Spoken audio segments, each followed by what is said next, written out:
Hey guys, this is Jordan Winter and you're watching No Free Lunches. Today we're here in Lawrence, Kansas, trying to find the best vegetarian menus. Hope you're hungry.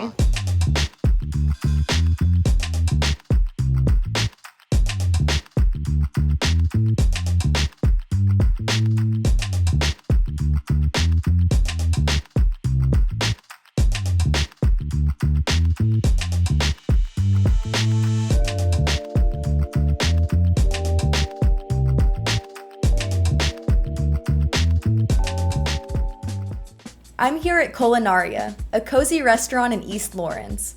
After 8 years in the events industry, husband and wife owners Aaron and Regan decided to open a weekend restaurant featuring foods they love, inspired by the spices and culinary aesthetic of the Mediterranean. Now open every Thursday, Friday, and Saturday evening, Culinaria features an extensive selection of vegetarian small plates and entrees.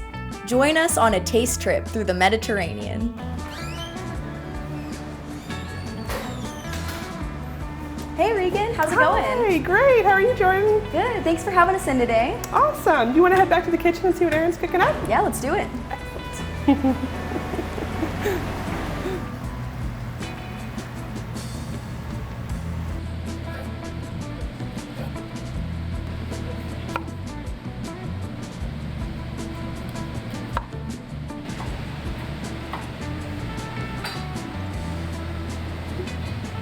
Baked potatoes just like you'd ever do at the house. I don't even do anything to them. I don't poke holes or anything in them. And we just break them up. I stole this from Jonathan Waxman. I just want to be very clear. I had it in New York. I like to think we added a little something to it. We're also going to do that mezz platter. So some falafel. Got to soak your own chickpeas. That's the trick. You want to make good falafel. That's the mujadara kind of getting started. I've got some chickpeas that we're just trying to roast off. We got a little bit of eggplant. We want to get it pretty golden brown on both sides. And we'll also get, in this pan, we're going to make our gnocchi dish. So I've got beets, some carrots, and some broccoli from our farmer friend Gary and Jeanette. We don't necessarily need to kill this or anything. We're just going to give it a little heat, let it kind of cook through on its own little time here. Got a little bit of shallot too. And we'll smash up a little bit of garlic in there. And a little bit of salt, so it's doing its thing.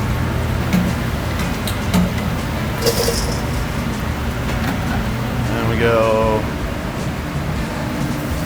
salt pretty well, and a little bit of that Aleppo pepper. A little bit of shaved parm, or not really a little bit, kind of a lot. Then we just go scallions, pickled red onions. Really simple, really. You get all the acid. All right, so these look pretty good. Chickpeas are getting there. We're gonna add a little bit of these leeks. Let them warm up just a little bit.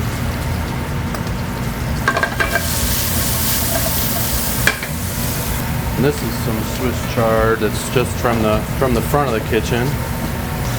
We got our eggplant. We're gonna get some of that grease off of there. And then we take our prepared tahina. There's actually no chickpeas in this, so it's just sesame, just tahina, garlic, lemon juice, and cumin, salt. All right, that's looking pretty cool. That's almost there. That, and just kind of pile right on there. Fresh herbs from out front, a little bit of dill. This is just yogurt, chilies, and garlic, and we use preserved lemon too, just like a pickled lemon. And then I like to finish with Urfa pepper, basically almost like ancho or pasilla peppers, Mexican food. That's looking good. Everybody's kind of having fun, hanging out. It's kind of a nice thing about gnocchi too. Once it kind of floats, I don't have to think. A little bit of pasta water, kill that heat. A little bit of olive oil. A little bit of our Aleppo pepper.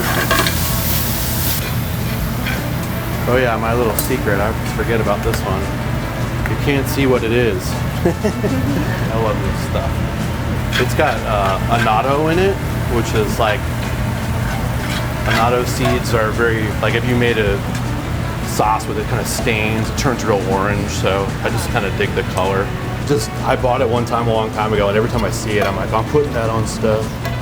Well, So many people think that eating vegetarian or vegan is limiting, but even just this Mets platter alone shows No, I mean, that's what we have the that's yogurt heavy. sauce on the mujadara, but if we switch that out for our chili vinaigrette, you know, it'd be a little less, the yogurt adds a little tang and stuff to it. But I mean, I'm sure there's vegan yogurts that I just don't know how to make, but we could use that as well. So it's fun to, you know, play with that idea. And it's nice to see everybody be happy with having different options. Well, you can tell it's made with love.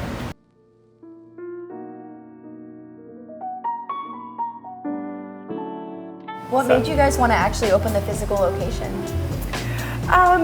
Well, this cuisine was a really big part of that. It was difficult to sell this cuisine in catering. Most people sort of want to center it towards a little bit more what you consider sort of traditional wedding fare or catering options. We just decided we have this beautiful space, we have this really great idea for cuisine, let's go ahead and put ourselves in the position to see what happens with it. It's all about it being very festive, very celebratory, but then also relaxing. And we like that it's a little bit of a cozy cave, you know, that you can kind of come in, feel like you're maybe somewhere else altogether. I mean, not that we want to, you know, Florence is great, but it's also fun to feel like you're on vacation for a moment. And people always say they feel like they're in the French countryside or somewhere like that, which is fun, just given the stone walls and just the overall aesthetic in here. And so, but yeah, the idea is for it to feel really festive and the food is a celebration kind of thing. Yeah, I love it. Yeah. I don't even want to mess up this beautiful presentation. Just like it's like it all belongs together. Now it all belongs in my stomach. I love the hearty taste of the potatoes, but the pickled onions give it some sort of bright, tangy flavor. So this grated Parmesan gives it a really rich taste, and it's nice that they can substitute their anchovy vinaigrette for a green chili vegetarian vinaigrette. So we've got a lot of diverse Israeli salads here. Got some falafel and pickled vegetables and some pita to give it a little bit of a base. So I'm gonna just take some of this pita here and throw some of this hummus on top.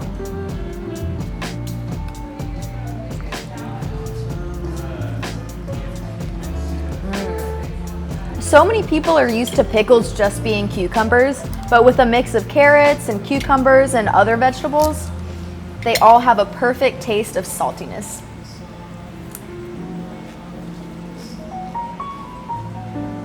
And a nice crunch. These salads all look great, but they actually switch them up every couple of weeks, so you always get something new. And with the dried cherries that they have in here, it gives it a little bit of sweetness as well. This is the burnt eggplant here. Let's give this a try. As the owner Regan says, they're always trying to find that perfect balance between salt, fat, acid, and heat. And with this burnt eggplant, you can really tell that there's a good balance between those four. These falafel balls are a perfect way to round out this whole platter with a little bit of finger food.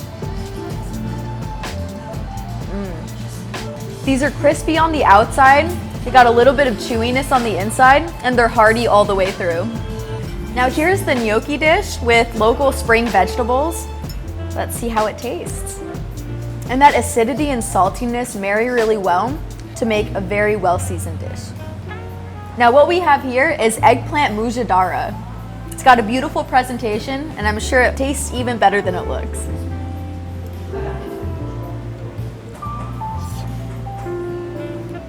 And this is a very complex dish because not only does it have eggplant, but it's also got chickpeas, lentils, and a bunch of fresh dill on top as well. It's got that green chili vinaigrette and a lot of oil. It's got a crunch, but it's also got creaminess to balance that out. This reminds me of a Mediterranean tapas style experience, but it's way too much food for one girl, so make sure you bring a whole group to Culinaria, but make a reservation online first. They can get pretty busy. To watch the rest of the series on Lawrence's vegetarian-friendly restaurants, head over to nofreelunches.co, where I cover Burrito King, Burger Stand, and ramen bowls. Stay up to date by following us on Instagram and subscribing to our YouTube channel. Links are in the description. Thanks for watching.